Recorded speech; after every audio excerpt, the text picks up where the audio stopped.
안녕하세요. 날마다 오퍼입니다. 오늘은 5월 20일, 아직 장 시작 전이고요. 어, 마이크를 켜게 된 이유는 어제 댓글 달린 게 있어서 잠깐 이건 보고 가도 되겠다 싶어서 말씀을 좀 드리려고요. 어제 어떤 분께서 댓글에 이런 걸 말씀하셨어요. 코스피 지수 이평, 코스피 지수 이평 보고 추세 보는 건 어떤가라고 말씀을 주셨는데, 어, 사실 저는 경제 전문가도 아니고 심지어 제가 기업의 재료나 재무제표나 그런 것도 잘 보지 않는다라고 말씀을 드린 적이 있습니다. 그냥 기술적 분석을 하는 개인 투자자일 뿐이고 아직 완성되지 않은 공부하는 투자자일 뿐입니다. 그런데 이걸 켠 이유는 그게 저도 보긴 보거든요. 그래서 지금 여기 코스피 차트를 꺼내 놨는데, 여기서 그 제가 볼린저 밴드를 하나 가지고 왔거든요. 근데 제가 그 종목 차트에서는 보조지표를 많이 안 보는 편인데, 지수 차트에서는 가끔 이게 켜서 보기도 합니다. 왜냐하면 제가 관찰해 보니까 이런 볼린저 지표라든가 그런 거는 다 이렇게 바다 건너에서 왔잖아요. 그래서 큰 종목에는 얼추 맞는 경향이 있습니다. 워낙 미국 주식이 한국 주식보다 크기도 하고, 그것을 어떤 이론적으로 설명하자면, 많은 돈들이 모여 있는, 그리고 참여자가 많은 데는 다중지성이라고 하는 것이 작동을 하기 때문에 어떤 통계치로서의 한국처럼 조만한 그 종목에는 변동성이 크기 때문에 이런 것들이 잘 맞기도 하고 안 맞기도 하는데, 이런 지표들은 큰 종목일수록 그리고 우리나라 지수 차트에는 잘 맞는 편이긴 하더라고요. 그래서 이제 가끔 보는데 저 이것도 저는 잘 모르겠어요. 뭐 이렇게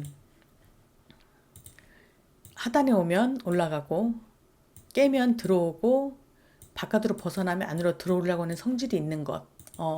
표준 편차 값이니까 그렇게 하고 이렇게 벌어져 있을 때는 특히 안으로 들어오고 이렇게 좁아져 있을 때는 위로든 아래로든 변동성이 나온다까지는 제가 동의를 하는데요.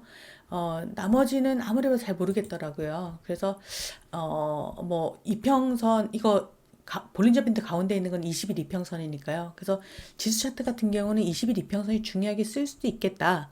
그런 정도로 이해를 하고 있고요. 뭐 예전에는 저도 궁금하니까 추세선도 이렇게 그어본 적이 있고요. 추세선은 깼나 안 깼나 이렇게 본 적도 있고, 그 피보나치 조정 때도 본 적이 있거든요. 그래서 최근의 저점에서부터 이렇게 최근의 고점까지 이렇게 선을 그렸을 때 이런 지점들을 깨면, 아이고,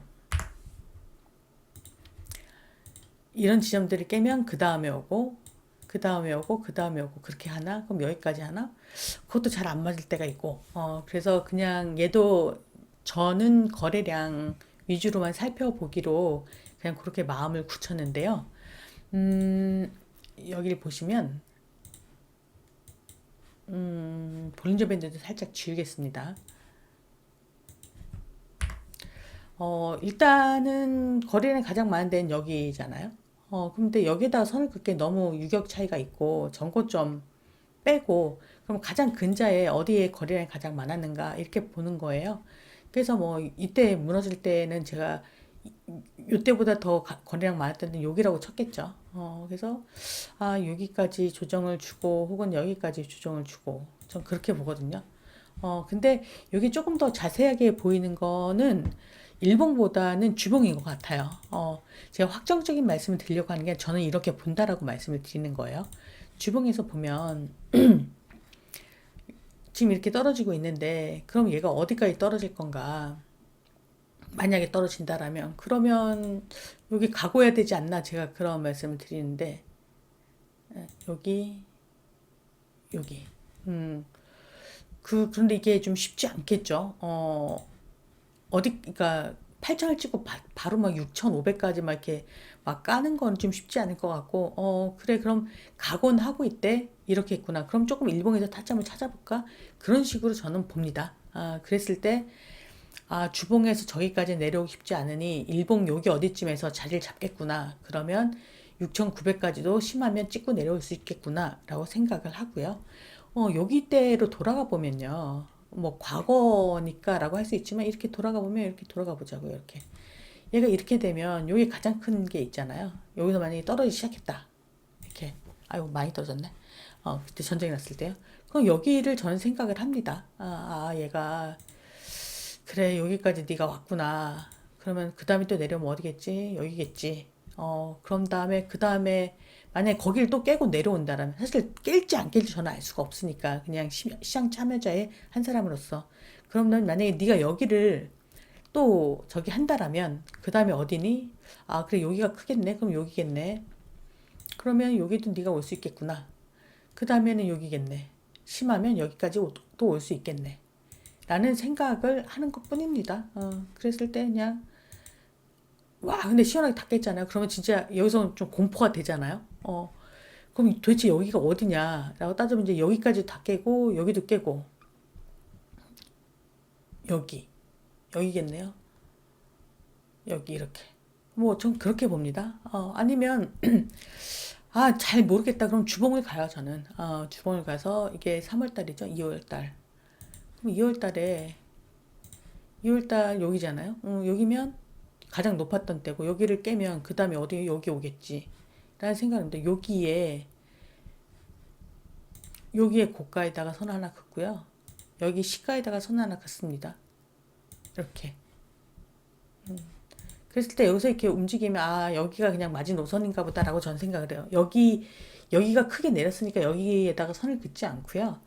거래량이 가장 많았던 지수 역시도 거래량이 가장 많았던 얘의 시가는 이날이 종가니까 이 주에 거기다 선을 긋고 그렇게 되나 보다. 근데 사실은 지수의 영향을 받지만 잘 모르겠어요.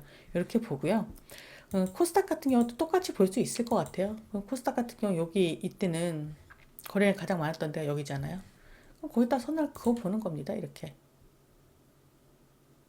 이렇게 대충 맞아 보이지 않습니까? 그리고 이때는 올라갔다 이렇게 떨어질 때 여기가 이제 3월 달이었을 테니까. 근데 최근에 가장 많았던 건 이거잖아요. 요거. 그럼 거기 아래에다가 선 한번 그거 보는 겁니다. 이렇게. 어, 그러면 저는 이제 그렇게 보이죠. 요거랑 가장 많았던 건 이거니까 뭐 요 사이에서 네가 많이 떨어지면 요 사이겠구나. 그런데 이게 거량이 더 큰 거니까 여기를 한번 지켜보려고 노력은 하겠구나. 라는 생각을 하고 있습니다. 제가 뭐 더 명쾌하게 답을 드리면 좋을 텐데, 그걸 잘 알지 못하고요. 그냥 저는 이렇게 본다 정도로 여겨주시면 좋을 것 같습니다. 네, 오늘 장이, 필라델피아 반도체가 마이너스 3점 몇 프로까지 갔다 다 말아 올려서 0.03에서 끝났거든요. 그런데 이제 뭐 환율도 오르고 미 국채도 오르고 그래서 어떻게 될지 모르겠는데 그래도 우리나라 반도체 나라니까 어 이게 반도체가 좀 오르고 그리고 야간 선물이 올랐으니까 크게 하락하지는 않지 않을까. 제발 그렇게 돼주길 바라면서 오늘 아침 방송은 여기서 마치겠습니다. 고맙습니다. 오늘도 화이팅 하세요.